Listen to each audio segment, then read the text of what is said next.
So my name is Allie Brush. I am the regional manager for the National Ovarian Cancer Coalition's Great Lakes region, and I'm located here in Pittsburgh. I know we've got some local folks here. Welcome, local folks, but I see we have people from all over the country, so I'm glad that you could join us. This series, TL Hearts Network Exploration Series, is a quality of life education series presented by NOCC and the Great Lakes region. Thank you to our partners, Mark, and to AHN and Highmark, who sponsor this series and allow us to get together. It is my pleasure to introduce tonight's speaker, Melissa Dunn. Melissa has been an oncology nurse for 20 years, and she's been a certified oncology nurse through the Oncology Nursing Society since 2008. She volunteers for various oncology events and belongs to the Greater Pittsburgh Oncology Nursing Society. She sits on the core group for Camp Raising Spirits here in Pittsburgh, and it's in Oncology Nursing, a grassroots funded camp for adults with cancer that has been held for over 25 years. Her passion is in educating oncology patients so they're empowered to partner with their medical team to achieve the best quality of life. And she is with our partner, AHN Highmark here in Pittsburgh. I will turn it over to you, Melissa. Thank you so much for joining us this evening. Oh, thank you, Allie, for having me. It's my pleasure to get a chance, an opportunity to talk about something that is very near and dear to my heart, which is sleep and different sleep disturbances that I've had. And I continue to evaluate my sleep when I'm having trouble sleeping. So we're going to go through some things, and hopefully afterwards we can have a discussion what's helped some people and what you found that you can omit out of your lifestyle or add into your lifestyle that has helped you obtain a better night's sleep, which is, as we go through the presentation, you'll find it's very important, and in many different ways in our lives. So, and I did, if you don't mind me interrupting, I did want to mention, if you're worried about you're losing your train of thought, feel free to add thoughts to the chat. At the bottom of your screen, you can add thoughts into the chat. We can come back to those, or you can just comment during the presentation and everyone else will be able to see what you've written in the chat. Thanks, Melissa. That sounds great. Okay, so I'm going to start with my presentation.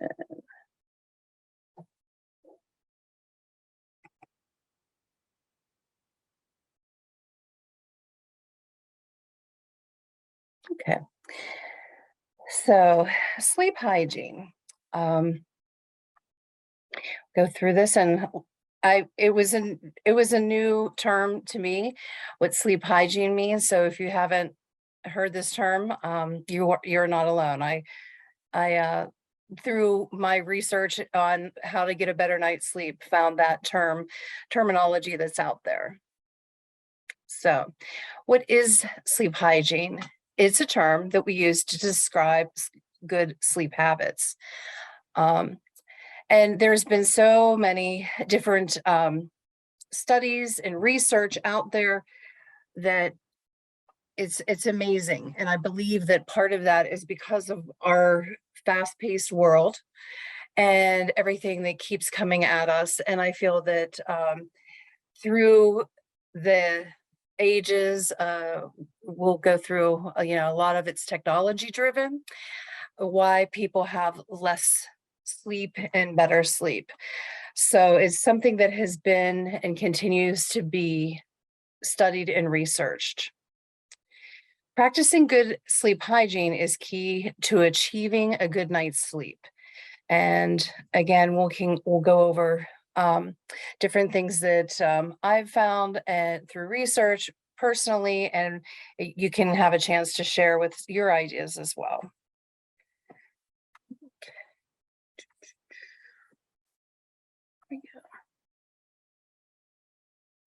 Okay, so why is sleep so important? We all need sleep. I work at a hospital and I take elevators all day long. It says we spend about 1/3 of our lives sleeping, and I feel like one of my thirds is waiting for elevators. So, but 1/3 of our lives sleeping, when you think about that, it's really an incredible amount of our time. And if you're tossing and turning, we're just not achieving the best sleep that we can. And the other thing that I think is really interesting is that it says that it's as essential to survival as food and water. And so many of us, we look at what we eat, you know, if it's GMO, non-GMO, gluten-free, you know, our water, you know, we look at the pH balance, and there's just, you know, so many different kinds of water out there. But how much time do we really spend looking at our sleep and evaluating our sleep? And if it's just as essential as food and water, maybe we could get a little bit more serious about our sleep. And sleep is a complex process that affects how we function. If we don't get a good night's sleep, we all know how we feel groggy the next day and we're not as productive. I know myself, I will drink too much caffeine the next day if I don't get a good night's sleep. And then I feel really, really just kind of gross. And, you know, I also get like a hot feeling, and we'll go over that as well. But the over caffeine is something that I try to do, and then I get jittery and I just don't feel well at all the next day. So it definitely affects how we function. And the last point is that it's a biological purpose. It remains a mystery. So as much as we have done regarding research, we still aren't sure why we need sleep. So the anatomy of sleep, there are several structures within the brain that are involved with sleep. Some areas of the brain become quiet and allow the external world to tune out, which we need. And then other areas start to send messages in dreams or images, sounds, and other sensations. And these are all, others are involved in the process of emotions, which is another reason that we do dream, is working out different emotions and going through that. So that's a very broad overview. If you want to get into different anatomy of sleep, which is very interesting, it's very scientific, and it's a lot more involved, but that's a very broad brush of anatomy of sleep. And there's two sleep stages that well, there's more than two, but the two major sleep stages that we are going to go over right now. I'm sure you've probably heard of REM, and that's the rapid eye movement. And that's when we're dreaming. It occurs about 90 minutes after falling asleep. And then the non-REM sleep, that's when we go deeper into sleep. And those are periods before and after REM. So sleep mechanisms, we've all heard the phrase circadian rhythms. And again, me being a oncology nurse, I've worked the floor and I've worked night shift. And when those circadian rhythms are challenged when you're doing a night shift, it can really make a difference in regulating our daily functions. Like again, when I was working night shift, my body temperature, it gets hot, I get flushed when I'm off kilter with the night shift.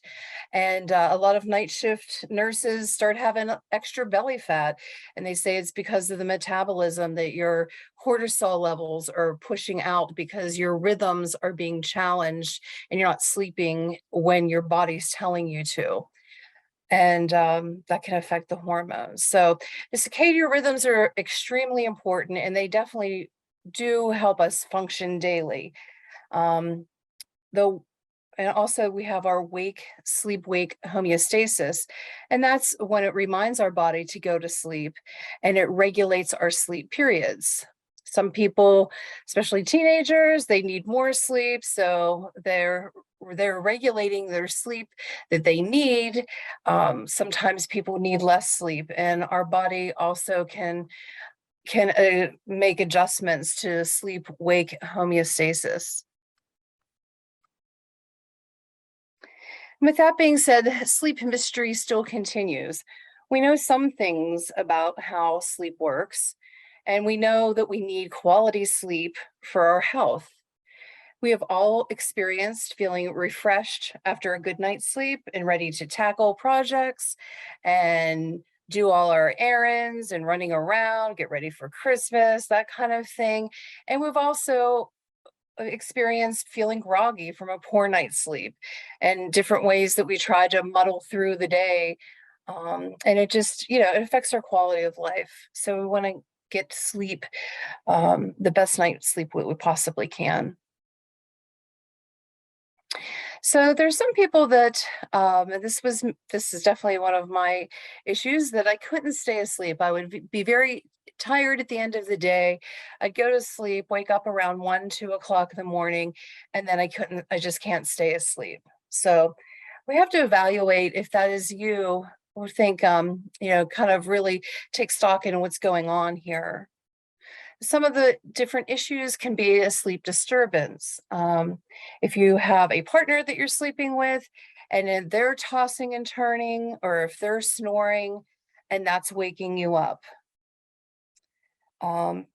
There's also problems if you're tossing and turning. Maybe we have to look at how old your pillows are. Are you a side sleeper? Have you tried one of the roll pillows that are made specifically for side sleeping?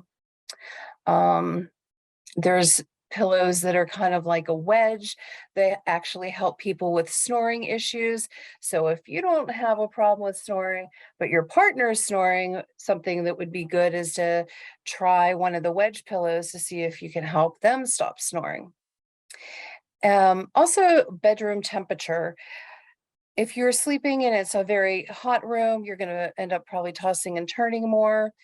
So we're going to look at temperature of the room that you're in. And then we have children or pets that are sharing our bed that are waking us up. Sometimes we just have noisy neighbors, or we live in an apartment building and you hear people coming in and out.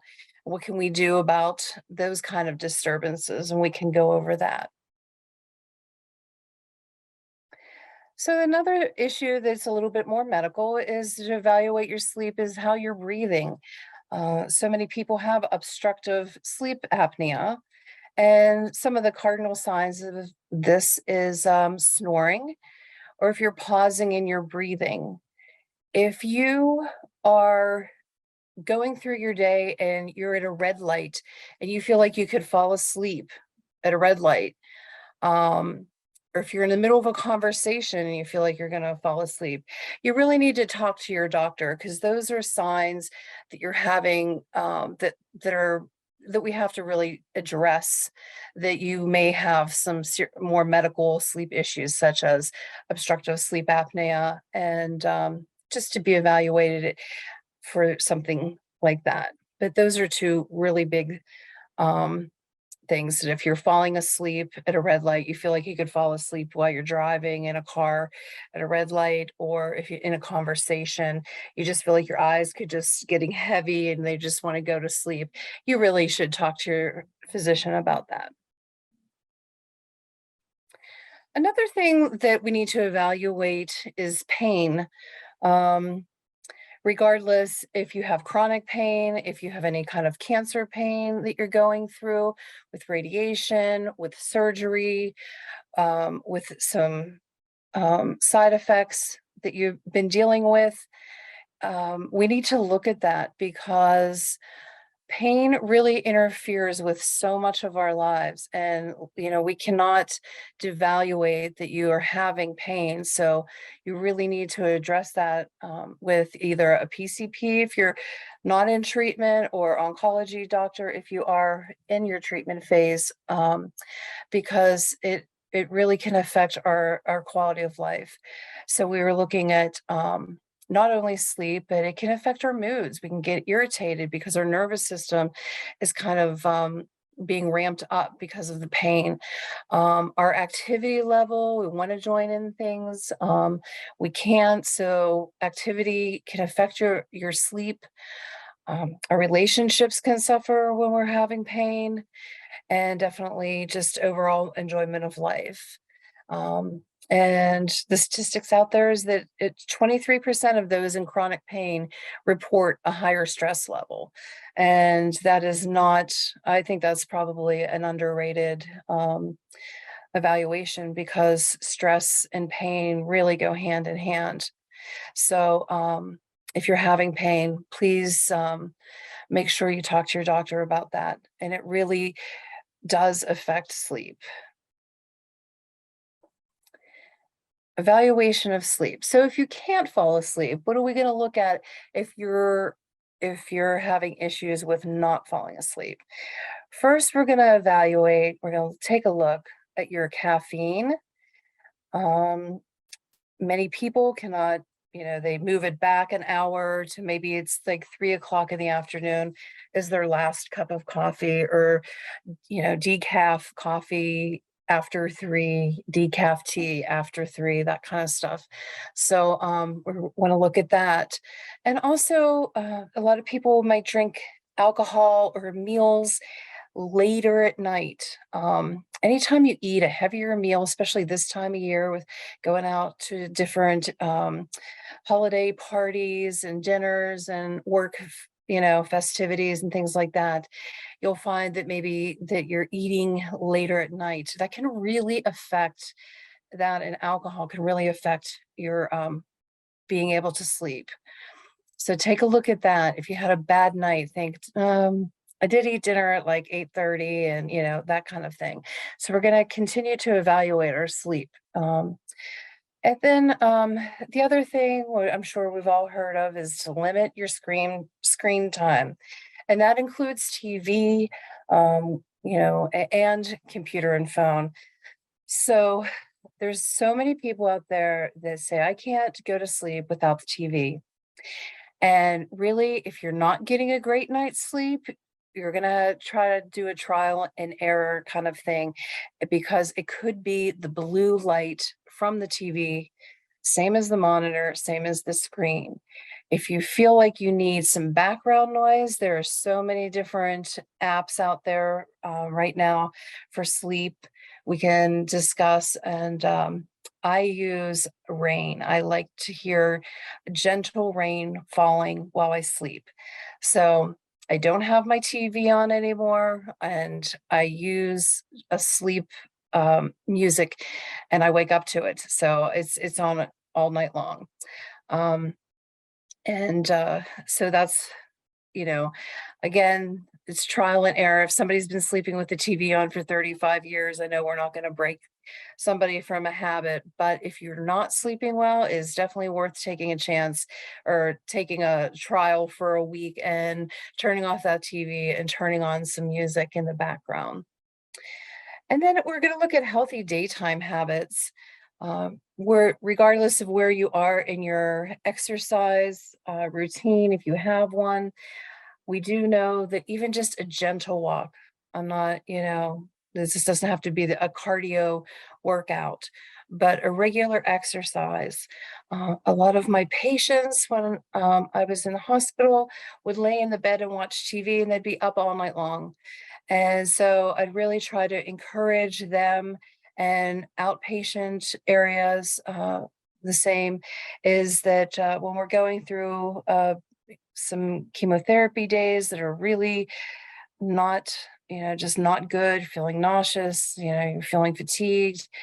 Um, I suggest every hour, get up between TV shows, if you're watching a lot of TV or whatnot, is to get up and take a walk around the house, even if it's for like 5 laps around the house, just to get up and move. It's very important, or to try to do 10 minutes in the morning and 10 minutes at night, and then 15, and build up on that to 15 to 20 minutes, and just walk, just a nice casual walk. But also, very good thing is when I had a patient not too long ago in the hospital, and I mentioned having his steps. His steps were only from the bathroom to the bed and back again, bathroom to the bed and back again. And so I mentioned to him about my steps on my Apple phone, and sure enough, the next day he started telling me about his steps. So if you or a loved one that you have, if you're a support caregiver, that you know somebody that's really into numbers and steps, that is a very good thing to look at. Because, even if you're having a really bad day with nausea and vomiting or pain, things like that, when you look at that and you think, wow, I only took 50 steps today, we all know that, our muscles can become atrophy very quickly. And, moving our feet and, is just really good. And it's also very good for your sleep as well. And then if you are napping, which is totally okay, depending on, how you're feeling, you need to recover from either treatments or from surgery. You need recovery time, but how long are we napping? Again, I can say as a floor nurse going into patients' rooms, people were sleeping all day. Of course, they're going to be up all night. And that's a really bad on our circadian rhythms. It's bad for just our mental health, to switch that days and nights. It's much better to, take a short nap, even set an alarm. You might feel groggy, but you get up and you get moving again, and then you'll have more energy. And then some relaxation techniques are definitely something that I have invested a lot of time in. And if you have any questions about those, you can reach out to me. But I started doing meditation before I go to sleep. And that can be anything from just breathing in slowly, holding your breath for a few counts, breathing out slowly. Um, you can take a bath. That's all that can help relax people with and especially aromatherapy oils are kind of like everywhere now. And lavender is kind of the all soothing. If you don't have any allergies to aromatherapy oils, you can find them from anywhere from Marshalls to Whole Foods, and online and on Amazon. So you can, just Google aromatherapy oils for relaxation and sleep, and you can try those out. Again, listening to relaxing music before sleep, and just setting a time like an hour before you go to sleep. That it's like, okay, look at your clock. It is just like you do when you wake up in the morning. It's time to get up. It's time to go to bed. And an hour before, turn off the TV, turn on some relaxing lights. Don't, have the room lit up. Start dimming the room, put on some music, maybe put on aromatherapy oil diffuser, and get out your journal. And if you're a sensitive person and you're just having a hard time sleeping, sometimes it's your feelings and thoughts that you get out on into a journal, and it can help you have a nice like end to your day, like you've taken care of your thoughts and your feelings, and just really check in with yourself. And when when the pandemic was very high, we had in the hospital, we had little notes above the refrigerator in the break room and different things, and it said, check in with yourself. And I really thought about that a lot, especially during the height of the pandemic, because we all had so much stress as far as our family members. And um, a lot of me being a nurse working in a hospital during a pandemic, it was stressful. And I actually bought a weighted blanket in the beginning of the pandemic, and that helped me a lot to just relax. And journaling as well. So just to get out like your feelings and check in with yourself. And those are some different relaxation techniques that I've worked with. Yeah, all of them. And again, I'm going to go over this a little bit more. The electronic devices, they are our new reality. And we do know that the blue light screen has an effect on us. And you do have a lot of people have the lights. I actually have on my phone now a screen protector that has a blue light dimmer, and it's so much softer on the eyes. It's really very nice. And you don't have to spend a lot of money on these devices or even a pair of readers that have for blue light. And please turn, I know, especially when you're going through um, some different issues with your health, a loved one's health, you want to be available. A lot of phones, you can set them on do not disturb, but have a specific few people that you take calls from regardless of what time it is. So you can look into that, find a teenager or a 20-something person to help you set that if you're not sure about that. But most phones, even though you don't want to put a do not disturb because you want to be available for some people, there are ways to include them, but to put your do not disturb on. And I find that extremely helpful for a lot of people. Um, so we're going to turn off sounds to messages and alerts. And even if it's in the room, your spare room, and you have your computer set up, and you can mute all of those sounds. You don't need to be woken up in the middle of the night because somebody sent you an email while you're working or on your work computer. So take a look at all those. It's definitely worth the little bit of effort to put in to just really turn off all these sounds. I've even gone through and taken electrical tape and on all of my chargers and strip outlets and put lights over all those little red lights because there's just so many of them now. So I have decreased the light in my room.